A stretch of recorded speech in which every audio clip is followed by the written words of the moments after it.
Meena, time ஆயிடுச்சு, போய் சாப்பிடு. எனக்கு வேண்டாம்மா, பசிக்கல. மனசுல 1000 கவலை இருந்தாலும் வயிற்றுக்கு சாப்பிடாம இருக்க கூடாதுடி. நமக்கு வர கஷ்டத்தை தாங்கறதுக்கு உடம்புல தெம்பு வேணும்ல, போய் சாப்பிடு. சரி, நீ பாட்டுக்கு கிளம்பி வந்துட்ட. உன் மாமியார் கூட உனக்கு ஃபோன் பண்ணலையா? அவங்கள பத்தி உனக்கு தெரியாதா? அவங்க எதுக்கு எனக்கு ஃபோன்லாம் பண்ண போறாங்க? பார்வதி ஆண்டி வீட்லயே நான் அவங்கள பார்த்தேன். என்ன சொன்னாங்க?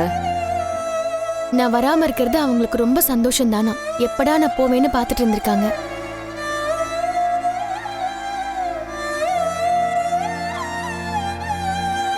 மா, வா சீதா. எப்படிக்கா இருக்க? இருக்கேன். சாப்பிட்டியா? நான் சாப்பிட்டு தான் வந்தேன். அம்மா எல்லா விஷயத்தையும் சொன்னாங்கக்கா. இப்ப நீயும் என்ன ஏதுன்னு என்ன கேள்வி கேட்க போறியா? நான் எதுவும் கேட்க போறதில்ல. நீ வந்திருக்கன்னு அம்மா சொன்னாங்க, பார்க்க வந்தேன். நீ காரணம் இல்லாம கிளம்பி வந்திருக்க மாட்ட. அந்த காரணத்தை தான் சரியா சொல்ல மாட்டேங்கிறாளே. இப்ப வரைக்கும் எதுக்கு மாப்பிள்ளையோட சண்டை போட்டுட்டு வந்தான்னு ஒண்ணுமே புரியல. மா விடுமா, அக்காவும் வீட்டுக்கு வந்து ரொம்ப நாள் ஆகுதுல்ல. அங்க இருந்தா அவளுக்கு ரெஸ்டே இருக்காது. கொஞ்சம் எங்கேயாச்சும் அவ ரிலாக்ஸா இருக்கட்டும். ஹாய் மீனா. எப்படி இருக்கீங்க ஆண்டி? நல்லா இருக்கேன். நீ எப்படி இருக்க? நான் நல்லா இருக்கேன் ஆண்டி. ஏய் சீதா, நீயும் இங்க தான் இருக்கியா? இப்பதான் அக்காவை பார்க்க வந்தேன். எப்படி இருக்க? ஐ அம் ஃபைன். அம்மா சாப்பிடுறியா? ஏதாவது எடுத்துட்டு வரட்டுமா? வேண்டாம் ஆண்டி, இப்பதான் ஃபுல்லா சாப்பிட்டு வரேன். சரி, நான் டீயாவது எடுத்துட்டு வரேன். உட்கார். உட்காருங்க. என்ன ஸ்ருதி, திடீர்னு வந்திருக்கீங்க? என்ன மீனா, உங்க வீட்டுக்குலாம் வரக்கூடாதா? இல்ல, அப்படியெல்லாம் இல்ல. நீங்க எப்ப வேணா வரலாங்க. நீங்க பாட்டுக்கு கிளம்பி வந்துட்டீங்க. நான் உங்களை எவ்வளவு மிஸ் பண்றேன் தெரியுமா? நானும் தான் ஸ்ருதி. ஃபோன் பண்ணலான்னு நினைப்பேன். ஆனா ஹோட்டல்ல நீங்க வேலையா இருப்பீங்கன்னு தான் அப்படியே விட்டுட்டேன். அம்மா, உங்க ரெஸ்டாரண்ட்ல எப்படி போகுது? ரொம்ப சூப்பரா ரன் ஆயிட்டு இருக்கு. அம்மா, வீட்ல எல்லாரும் மீனா மேல கோவமா இருக்காங்களா? அப்படிலாம் ஒண்ணும் இல்லையா ஆண்டி. முத்து மட்டும் தான் கொஞ்சம் டல்லா சுத்திட்டு இருக்காரு. அங்கிளுக்குலாம் எதுவும் கோவம்லாம் இல்ல. அத்தை அக்காவை தான் திட்டிட்டே இருப்பாங்கல்ல. அவங்க ஜாலியா தான் இருக்காங்க. மீனாவை திட்ட முடியலையேன்னு மட்டும் தான் அவங்க ஃபீல் பண்ணுவாங்க. ஆனா மீனா இங்க வந்ததுல ரோஹிணி இப்ப நல்லா மாட்டிக்கிட்டாங்க. ஏன்?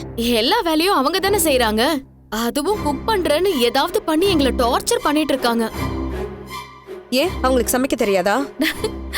சமைப்பாங்க, ஆனா அது யாரும் சாப்பிடுற மாதிரியே இருக்காது. அவங்க சமையலுக்கு பயந்தே நான் காலையில சீக்கிரம் வீட்டை விட்டு கிளம்பி ரெஸ்டாரண்ட்டுக்கு ஓடிடுறேன். இந்தாம்மா. Thanks aunty.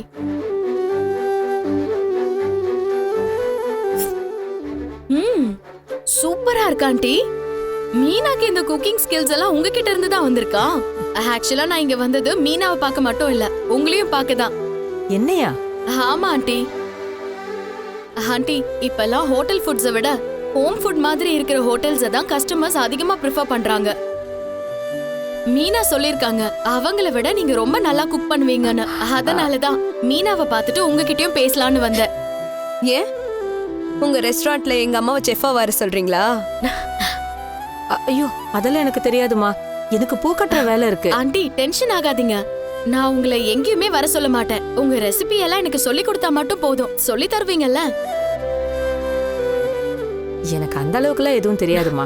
ஓரளவுக்கு தான் தெரியும். உங்களுக்கு தெரிஞ்சதை மட்டும் சொல்லி கொடுங்க போதும். நான் அதை நோட் பண்ணிக்கிறேன். இப்போ உங்களுக்கு டைம் இருக்கா? அரிசி ஊற வைக்கணும். ஆண்டி, அதெல்லாம் அப்புறம் பண்ணுங்க. ஒரு 5 மினிட்ஸ் உங்க ரெசிபி மட்டும் சொல்லுங்க, நான் ரெக்கார்ட் பண்ணிக்கிறேன். வாங்க வாங்க. அக்கா, உண்மையிலேயே அவங்க அம்மா கிட்ட சமையல் கத்துக்க வந்திருக்காங்களா இல்ல உன்னை பேசி கூட்டிட்டு போக வந்திருக்காங்களா? அவங்களுக்கு அப்படி சுத்தி வளைச்செல்லாம் பேச தெரியாது சீதா. வா சீதா. வாடா. ஒர்க் முடிஞ்சுதா? முடிஞ்சிருச்சு. கா, மாமா இன்னைக்கு என்ன பார்க்கறதுக்கு ஆஃபீஸ் வந்திருந்தாரு. ஓ, ஆஃபீஸ்க்கா? அங்க எதுக்கு வந்தாரு? நடந்த விஷயம்லாம் சொன்னாரு. மாமா சொல்றதை கேட்டால் அவர் மேலே பெருசாக தப்பு இருக்க மாதிரி எதுவும் தெரியல. நீ தான் ஓவராக ரியாக்ட் பண்ணி அவர் கூட சண்டை போட்டு கிளம்பி வந்திருக்கேன்னு நினைக்கிறேன். ஏன் மேலே தான் தப்புன்னு அவர் சொன்னாரா? அப்படிலாம் ஒன்றும் மாமா வந்து சொல்லலை. ஆனால் அவர் சொல்கிறத பார்த்தா நீ கோச்சிட்டு வர அளவுக்குலாம் இது ஒன்றும் பெரிய விஷயம் இல்லை. ஓஹோ, சார் இப்போ ஜட்ஜா நீங்க? அப்ப ஏன் மேலதான் எல்லா தப்புன்னு சொல்றியா? கா, யார் மேலேயும் தப்பு இல்லைக்கா. இந்த சின்ன விஷயத்த பெருசு பண்ண வேணாம் தான் சொல்கிறேன். ஒரு விஷயம் சின்னதா பெருசான்னு வெளியே இருக்கிறவங்களை விட அது சம்பந்தப்பட்டவங்களுக்கு தான் தெரியும். நீ சும்மா எதுவும் தெரியாம பேசிட்டு இருக்காத. ஏய் மீனா, நான் கூட நீ பையோட வரும்போது ஏதோ பெரிய சண்டைன்னு தான் நினைச்சேன். ஆனா இது ஒரு விஷயமே இல்லைன்னு இப்ப ஸ்ருதி சொன்ன பிறகுதான் தெரியுது. நானா எதுவும் சொல்லல மீனா. என்ன நடந்துச்சுன்னு சொன்னாதான் ரெசிபி சொல்வேன்னு உங்க அம்மா சொன்னாங்க. அதனாலதான் சொல்லிட்டேன். ஆனா நான் சொன்னது உண்மைதானே? நீங்க சொல்றத வச்சு பார்த்தா அக்கா கிளம்பி வந்ததுக்கு வேற ஏதோ காரணம் இருக்குன்னு தோணுது. அக்கா மாமாக்கு என்ன புதுசாவா இந்த பழக்கம் இருக்கு? அதுவும் இல்லாமல் முன்ன மாதிரி குடிக்கிறதும் கிடையாதுல்லக்கா. அது கரெக்ட் தான். நான் அந்த வீட்டுக்கு ஃபர்ஸ்ட் வந்தப்போ முத்து அடிக்கடி குடிச்சிட்டு வருவாரு. இப்ப ரொம்ப ரேரு தான். அதுவும் சம்டைம்ஸ் குடிச்சிட்டு வரும்போது மீனாவும் பெருசா கேட்க மாட்டாங்க. அவங்க ஆம்லெட்லாம் கூட போட்டு கொடுப்பாங்க. அதுக்குன்னு அவர் குடிச்சிட்டு வரும்போதெல்லாம் அதே பண்ண முடியுமா ஸ்ருதி? நான் அப்படி பழகினதுதான் தப்பா போச்சு. மீனா, நீ எப்ப வேணாலும் இங்க வரலாம். இது உன்னோட வீடுடி. ஆனா சந்தோஷமா வா, சண்டை போட்டுட்டு வராத. அது உன் வாழ்க்கைக்கும் நல்லதில்ல, எங்களுக்கும் சங்கடமா இருக்கும்.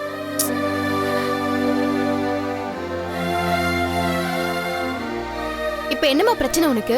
நான் இங்க வந்தது உனக்கு பிடிக்கலன்னா சொல்லு, நான் கிளம்பி வேற எங்கேயாவது போயிடுறேன். ஆனா ஒண்ணு, கண்டிப்பா நான் அந்த வீட்டுக்குலாம் இனிமே போக மாட்டேன். அக்கா ஏன் இப்போ இப்படி பண்ற? உன்னை யார் இப்போ அங்கே போக சொன்னா? ஏடி, சின்ன விஷயத்துக்கு ஏன் இப்படி முரண்டு பிடிக்கிறேன்னு தான் நான் கேக்குறேன். மீனா, மேரேஜ் லைஃப்ல ப்ராப்ளம் வரும். அத அங்க இருந்து ஃபேஸ் பண்ணாம வீட்டை விட்டு வந்தா எப்படி? நான் ஒரு தடவை ரவி கிட்ட கோச்சிக்கிட்டு அம்மா வீட்டுக்கு போனப்போ நீங்க தானே எனக்கு அட்வைஸ் பண்ணீங்க, எதுவா இருந்தாலும் வீட்டை விட்டு போக கூடாதுன்னு. சரி விடுங்க. இப்ப முத்து என்ன பண்ணா நீங்க திரும்ப வீட்டுக்கு வருவீங்கன்னு சொல்லுங்க, நான் போய் அவர்கிட்ட சொல்றேன். வேண்டாம் ஸ்ருதி, அவருக்கே எல்லாம் தெரியும். குடிக்க கூடாதுன்னு சொல்லியும் அவர் போய் அன்னைக்கு குடிச்சிட்டு வந்தாரு. அவர் அந்த குடியை விடட்டும். மீனா, இந்த ஜென்ஸ் எல்லாம் ஒரு விஷயத்த பண்ணாதன்னு சொன்னாதான் அதையே அதிகமா பண்ணுவாங்க. என் அப்பாவும் பாருக்கு போய் குடிப்பாரு. என் அம்மா எவ்வளவோ சொல்லியும் அவர் கேட்கவே இல்ல. அப்புறம் எதுவா இருந்தாலும் வீட்லயே பண்ணுங்கன்னு சொல்லி எங்க அம்மாவும் சைட் டிஷ்லாம் பண்ணி கொடுக்க ஆரம்பிச்சிட்டாங்க. வீட்லயே குடிப்பாரா? அப்பப்போ. மீனா, ஒண்ணு முத்து குடிய ஸ்டாப் பண்ணணும், இல்ல நீங்க சைட் டிஷ் பண்ண ரெடி ஆகணும். இப்படியே இருந்தா ஒரு சொல்யூஷனும் வராது. நீங்க நல்லா யோசிங்க. நான் கிளம்புறேன். Thanks aunty. Bye Sita. bye. பாய்.